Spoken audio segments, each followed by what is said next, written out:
Hey, this is TJR. You know, today I was just browsing through Disney Plus and I noticed a new animated short entitled Myth. It was subtitled A Frozen Tale, taking place in the same world as Frozen. And what struck me is just how amazingly unique this little short looked. It was definitely a callback to the old school 2D animation, even though it was done with computers. It had this very stylistic look that was particularly striking. It didn't look like the Frozen films at all, except for the CGI, more three-dimensional introduction that led into the actual 2D animated film, and was very struck by the beauty of this film.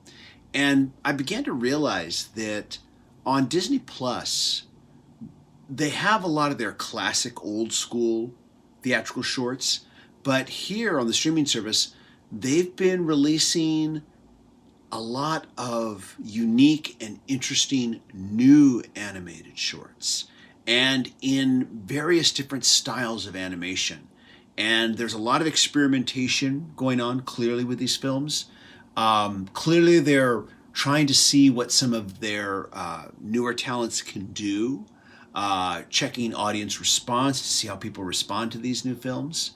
And I also noticed that on the HBO Max channel, of course, and I've talked about it here on the channel, they've got the new Looney Tunes shorts.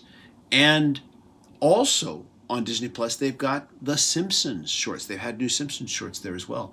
And it occurs to me that perhaps streaming could bring about a rebirth of the animated short.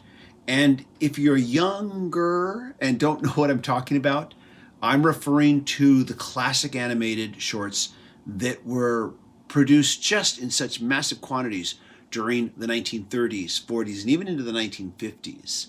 When we think of these old school theatrical animated shorts, we tend to think of the Looney Tunes, of course, and we tend to think of the Disney shorts, the Mickey Mouse, Donald Duck, Pluto, Goofy shorts.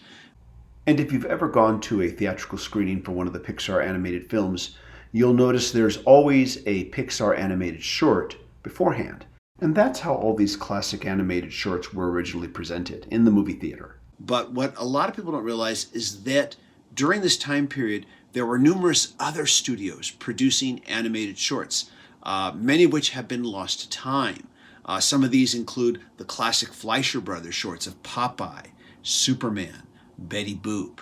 But there are even more obscure studios that produce other shorts as well that I think most of the general public doesn't really know about. And this was kind of a golden age for this type of animated film. And it's the one area of animation that I am particularly, especially fond of. And I have huge collections of these animated shorts that largely have been forgotten to time. But now, seeing these new shorts here on streaming services and realizing that there is a need, a constant need for new content on these streaming channels, it occurs to me that maybe we might see other services start to follow suit, especially as a way of introducing possible new characters that could be developed into, say, like a series. Don't forget that The Simpsons actually started as very short films on an old Fox TV show called The Tracy Ullman Show. Going back to the HBO Max channel, where they've got the new Looney Tunes shorts, they've also, of course, got their DC Hub, where they have a lot of feature-length DC animated films. These were produced by the Warner Brothers Studios as direct-to-DVD and Blu-ray movies, adaptations of some of their most famous comic book stories, and original films as well. And it occurs to me that they could make short animated films based on the DC properties, Batman, Superman, Wonder Woman, the Justice League, etc., so on and so forth.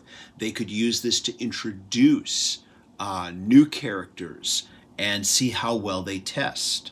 In fact, there was a period of time there where there were a lot of unique DC animated shorts being made for what was called DC Nation. And these films, I think they originally premiered, I don't want to say Saturday morning television, but they premiered as, I think, part of the Cartoon Network lineup. That's what it was, yeah, Cartoon Network.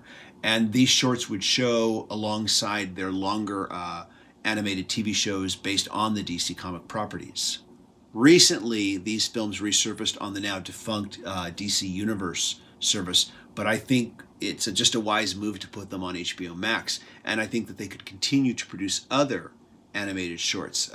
Once again, there's this huge need for content, and it gives them a chance to gauge what might go over well with viewers. At any rate, though, if you're a fan of animated shorts or just animation in general, let me know what you think of this. Do you think that we could possibly be approaching a new golden age of animated short films? Be curious to know what you think.